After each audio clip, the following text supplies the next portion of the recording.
ओम गुरुर्ब्रह्मा गुरुर्विष्णु गुरुर्देव महेश्वरः गुरुर्साक्षात् परम ब्रह्म तस्मै श्री गुरुवे नमः। आज की कथा। एक बार भूपति मन माही भय गलानि मोरे सुत नाही। गुरु गृह गए वो तुरत महिपाला चरण लागी करे विनय विशाला। कहते हैं कि एक बार महाराज दशरथ बहुत गलानी मतलब बहुत दुखी हुए।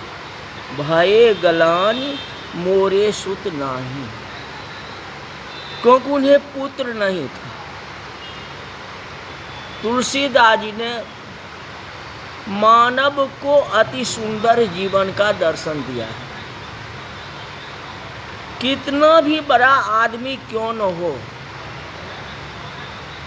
पर जीवन में कहीं न कहीं अपूर्णता रहती है। दशरथ को हर प्रकार के सुख थे, कोई कमी नहीं थी, पर पुत्र नहीं। कई लोग के पुत्र होता है पर वह कुछ काम करता ही नहीं है, कुछ न कुछ कमी तो रहती ही।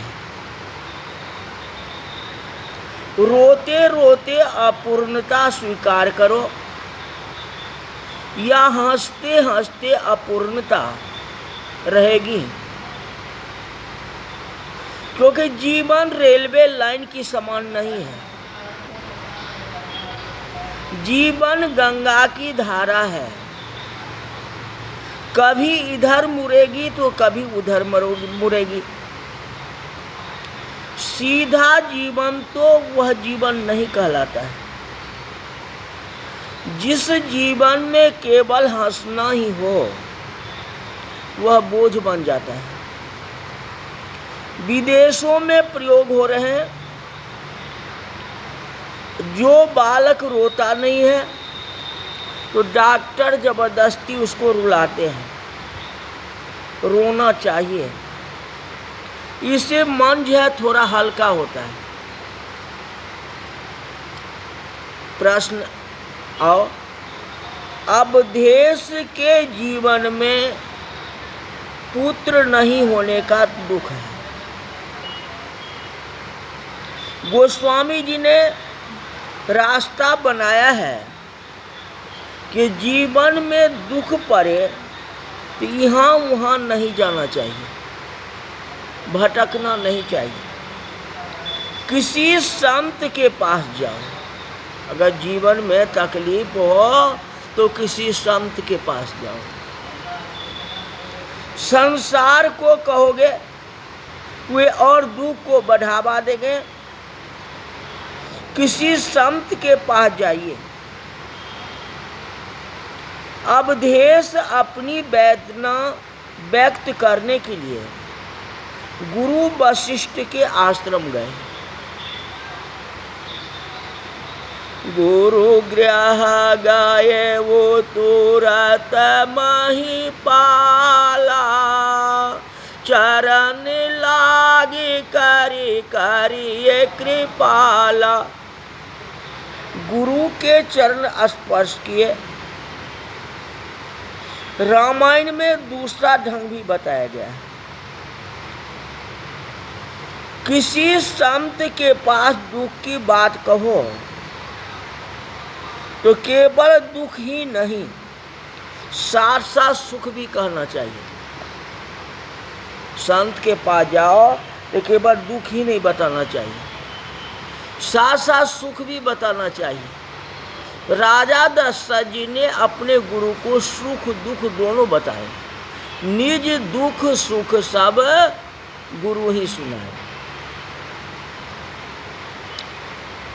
प्रभु की मेरे पर अति कृपा है। सब प्रकार से ठीक हूँ, पर एक तकलीफ है। कौन कहते हैं? दशरथ जी महाराज। अधिकतर लोग दुख का ही गुणगान करते हैं, सुख गाते ही नहीं। दुख का गुणगान करना हमारी आदत है। कई लोग 24 घंटे दुखों को ही गुणगान करते हैं, कई 1 घंटे में 10 बार करते हैं। मर गया बोलने की आदत रखते हैं। बस मैं जगह मिली नहीं तो मर गया, इसमें किस लिए तू मर गया? दुख हुआ तो क्या तू मर गया क्या? दूसरी बस में बैठाओ, ऐसे आदमी जीते हैं, ऐसे होते हैं। अरे दुख है, दुख सबके साथ होता है। अब दुख के लिए हम फांसी लगा लें तो ये बात नहीं होने वाली बात, ये अच्छी बात नहीं है। इस राष्ट्र को रोते आदमी की जरूरत नहीं है। इस राष्ट्र को आंसू पी के हंसने वालों की जरूरत है। गुरु के आगे सुख और दुख दोनों कहना चाहिए। निज सुख दुख सब गुरु ही सुनाए, कही वशिष्ठ बहुविधि समझा। कहते महाराज, जो बात मुझसे आपको कहनी थी वो आपने मुझे कह दी। कौन कहते हैं? वशिष्ठ जी। कहते मैं कहता हूँ, धरहु धीर होई सुत चारि, त्रिभुवन विदित जगत बेहारी। धरहु धीर होई सुत चारि, त्रिभुवन विदित भगत भयहारी। श्रृंगिर से वशिष्ठ बुलावा, पुत्र काम शुभ यज्ञ करावा। वशिष्ठ महाराज कहते हैं, आप धीरज रखो, आप प्रतीक्षा करो। सूर्य को देखने के लिए प्रतीक्षा करनी पड़ती है। सबरी ने सूर्यवंशी राम की प्रतीक्षा की और एक दिन सूर्य उसके आश्रम में प्रकट हो गए। अहल्या निर्जीव बन के राम की प्रतीक्षा कर रही थी। जैसे पत्थर बन गई कि राम एक बार यहाँ आएंगे, उनकी निष्ठा से राम का कदम इस ओर खिंच गया। अहिल्या का उद्धार हुआ। वशिष्ठ कहते हैं कि महाराज धीरज रखो,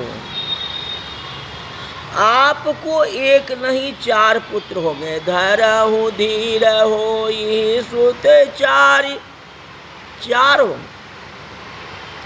वह सामान्य पुत्र नहीं होंगे, त्रिभुवन को उजागर करेंगे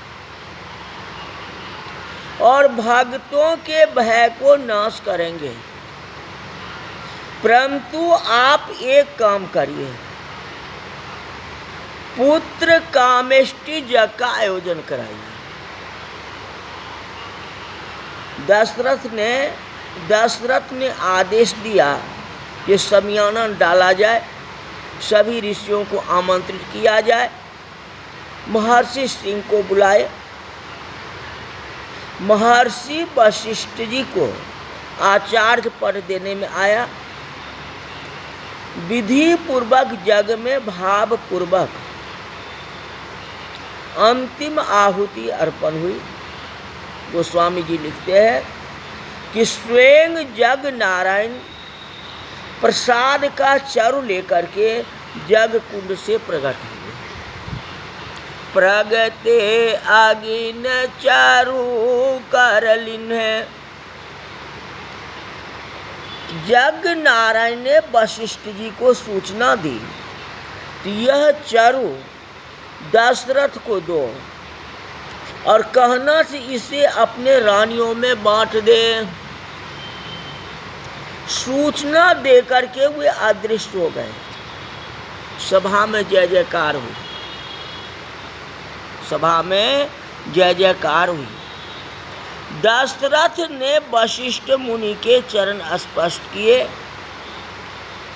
वशिष्ठ मुनि ने कहा कि दशरथ, यह प्रसाद का चरु लो और तीनों रानी को योग्यता अनुसार बांट दो। यह प्रसाद आपकी यहाँ 4 पुत्र को जन्म देगा। अवधेश को आनंद हुआ और प्रसाद को स्वीकार करके अवधेश अंतःपुर में गए। अवधेश ने प्रसाद का बंटवारा विचित्र ढंग से किया है। अब कैसे बंटवारा किए हैं ये कथा जो है कल बताएंगे। आज की कथा यही तक रही। बोल जा रामचंद्र भगवान की जय।